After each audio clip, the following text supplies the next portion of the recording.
Good morning. My name is Justin Richards, Studio 9D GURI 07260. This is my SFL 100 Lab 10418. For my SFL Lab, I decided to do a trigger job on my Ruger American Chamberlain 223. This is the Predator version. I primarily use this rifle for varmint hunting, coyote hunting, usually shooting from a extended bipod. So I'm pretty steady when I take my shots. Just wanted to get a little better trigger pull in it from what's set with the factory. I'm not sure what the factory setting is. We'll check it with the trigger pull scale provided by SDI. It's made by Wheeler.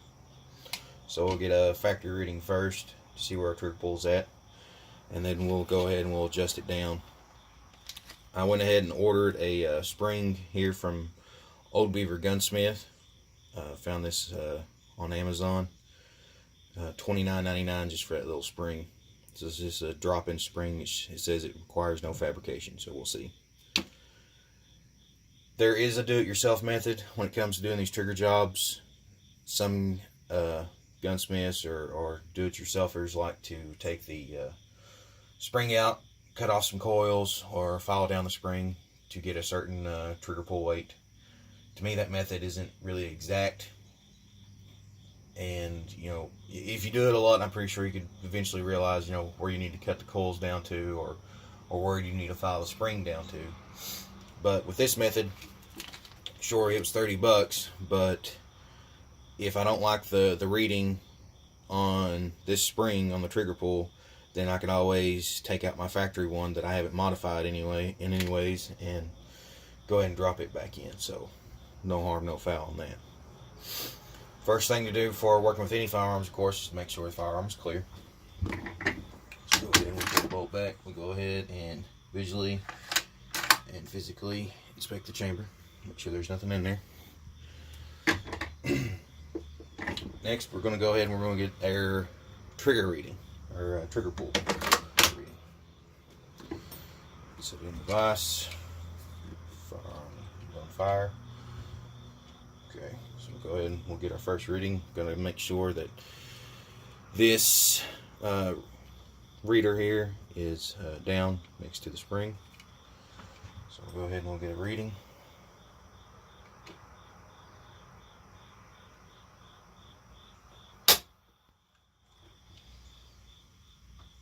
£5.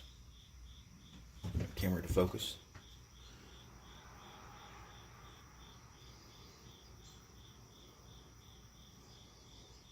So we're at 5 pounds. We'll do another one. Do at least 3 so that way we get a consistent reading.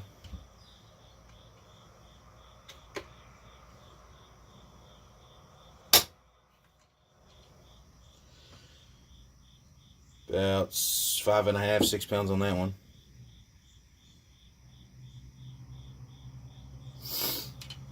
And we'll do one more.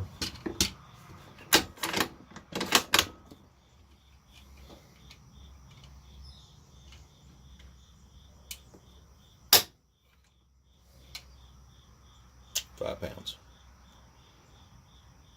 So another 5 pounds. So anywhere from 5 to 5.5 pounds.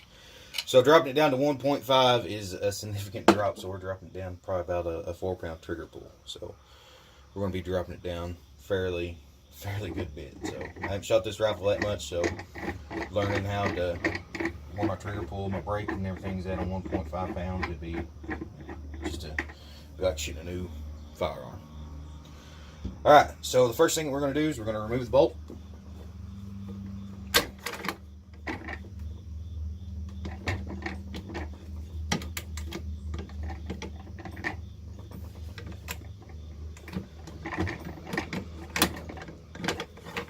Come out.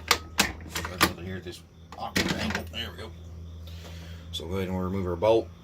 I like to lay my bolts on something soft so that way they don't get scratched and dinged up. I'll clean it off later. So I'll take this nice little cloth here and we'll lay down our bolt. Next, we're going to flip the firearm over. Try not to ding and bash around our scope too much. And there is 2 takedown bolts here in the stock that releases the receiver from the barrel. So you take those loose, we'll use a Allen key or Allen wrench.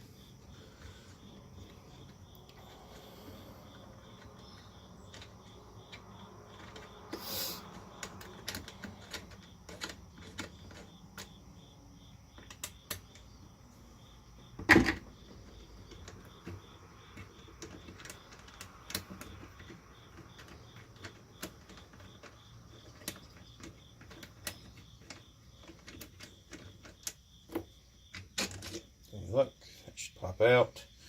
You don't have to take this all the way out, but I find that it helps significantly. And then off comes the stock. And we'll set it down over here. Alright, next. Let's see, I'm going to try to get it in a position I can work with here. And while on camera.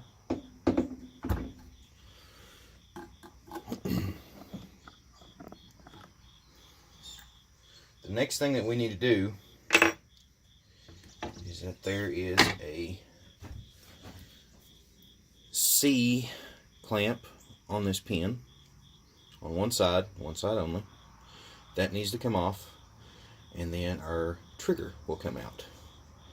Now there's also a trigger spring tension screw is what I like to call it. I don't know if that's the right term, but it is here too, and it also takes an Allen key to release the tension on the spring. We'll back that out just a little bit. We won't back it out too much because the thread's real fine, but we'll back it out just a little bit, and so that way we'll release some tension on the spring.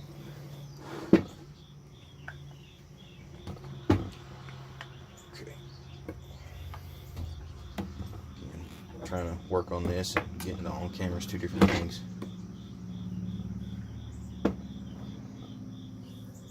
Okay. So I'm not sure of the size for that.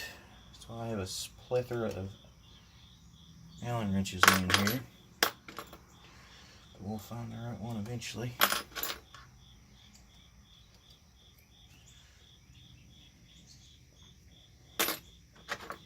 Bet you it's gonna be this one. Nope. Still a little too big.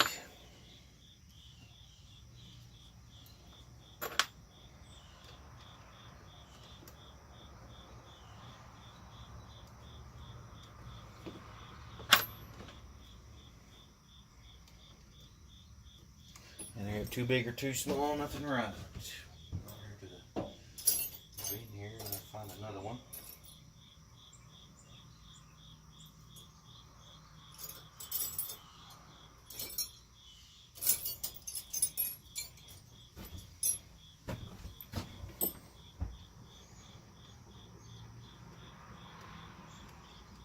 Alright, found it. So let's go ahead and put the wrench back over here so we don't get confused. We'll go ahead, like I said, we'll back this spring out just a little bit. If it will cooperate. Like I said, we're just going to back this out just a little bit. Not all the way. Just to release some tension. Okay, next, take a flathead screwdriver. And we'll remove our C-clamp.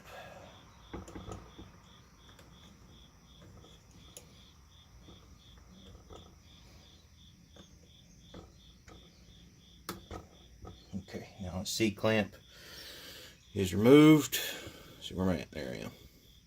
So go ahead and we'll put it down in here so we don't lose that for sure. Next, we're going to knock out our pin, and our trigger should come right out.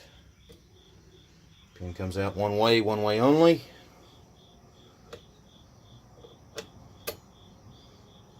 There's the pin. Now the trigger group should just pop right out, and out it goes. Stand over there, make sure we don't lose any parts. Okay, the spring that we're trying to get out. Let me see if I can grab my little Allen key here, or Allen wrench. spring that we are removing is right here. If you can see it or not, not very good lighting. But right here is the spring that we will be removing. The best way to do that is to take your Allen wrench and boom. There is our spring, our factory model spring, our 5-pound spring. So making sure we don't lose that in case we want to replace it later after we're done, we'll just drop it over there. Per the manual, when it comes to adjusting this screw on the front, you don't want no more than 1 to 3 threads exposed to prevent it from stripping out. Okay, so right now I am at 2 threads showing. We'll tighten that down as we see fit. Next, we will take our 1.5 pound trigger spring, is what it says online, and we will drop it in there.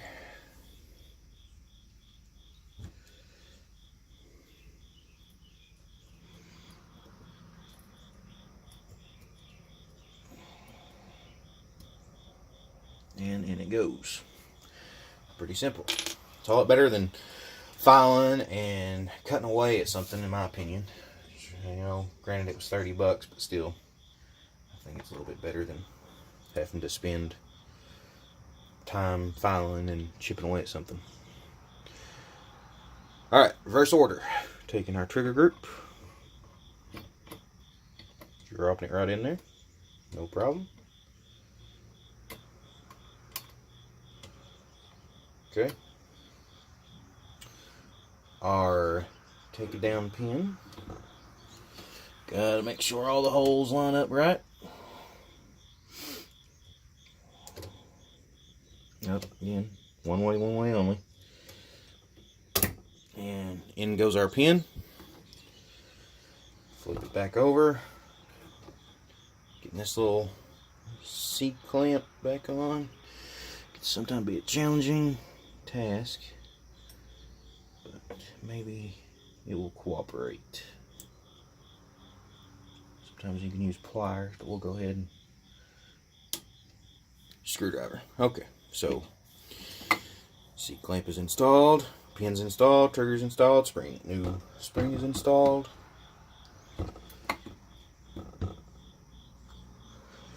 Next we will take our Allen wrench and we will take the threads and we'll put it where we at least got one showing. There we go. Tighten down the tension nut, I think is what that's called. Okay. Oh, see, accidents happen. Knock the scope off. Definitely have to re-zero it. Maybe. Hopefully not. That Barska scope helps out a lot. So it goes show accidents do happen while in the shop. Okay, everything's installed there. Next we're going to take our stock and put our receiver back in.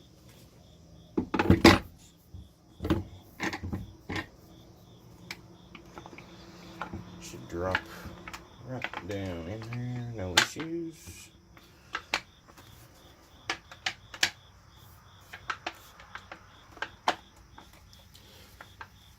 Okay. We'll go ahead and put in our magazine well. Quick nice little thing about these rifles is that they do accept AR-15 magazines. So if you have an AR-15 and this particular rifle, the magazines are interchangeable.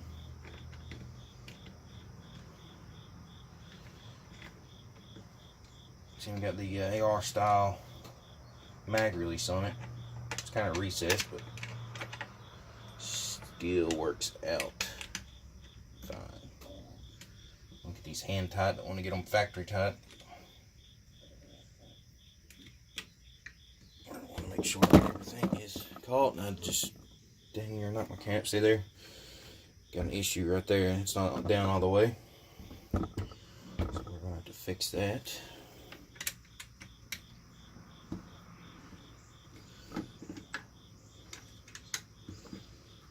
So I always wondered why it takes them so long to make movies. Now I realize with all the goof ups and mistakes they have during them.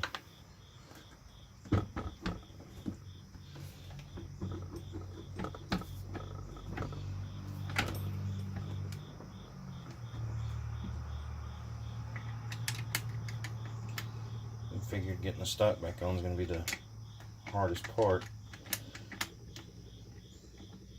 We'll get it on regardless.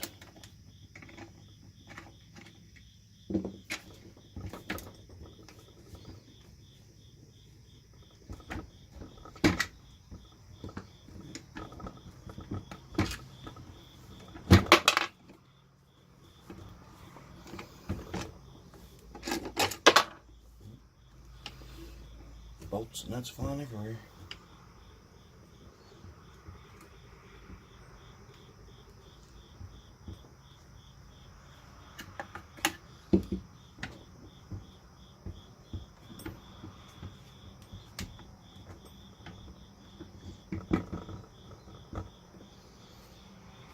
Okay.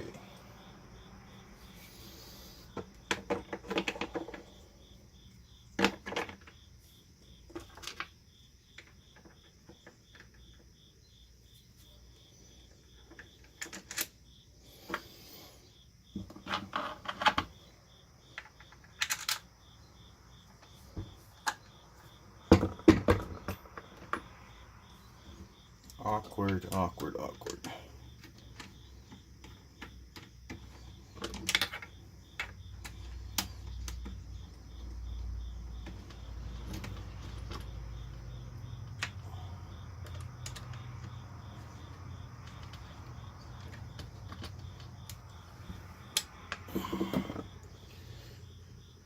Apologize for knocking the camera around. Okay, now we're in. So, all I'm thinking to do now is to make sure there's no foreign debris on our bolt. We'll go ahead and we'll slide our bolt back in. There it goes. We'll do a quick function check, make sure that all locks down. Bolt seems to be locking just fine. We'll go ahead and we'll give it dry fire. Some polishing in a bolt's future. Okay, so our function check works fine. Now let's grab our Wheeler trigger pull gauge and let's get it another trigger pull here and see how it goes. I can already tell that the trigger is significantly lighter, so let's see how light it is, shall we? Everything is reset.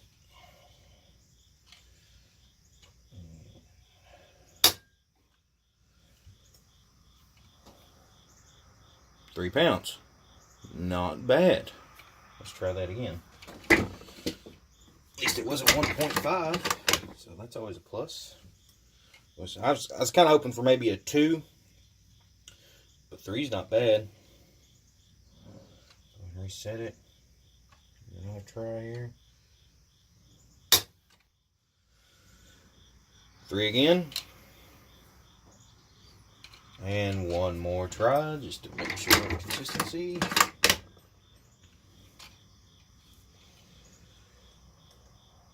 Take up. And £3 again. So we went from 5 to 3. Not bad. Well, that concludes my lab, and I think I'll be satisfied with £3. Definitely not 1 pound's what the spring says here. It's rated for 1 pound, but I'll take 3 any day over 1, and 3's better than 5 as far as trigger pull goes. So that will conclude my lab. Thank you.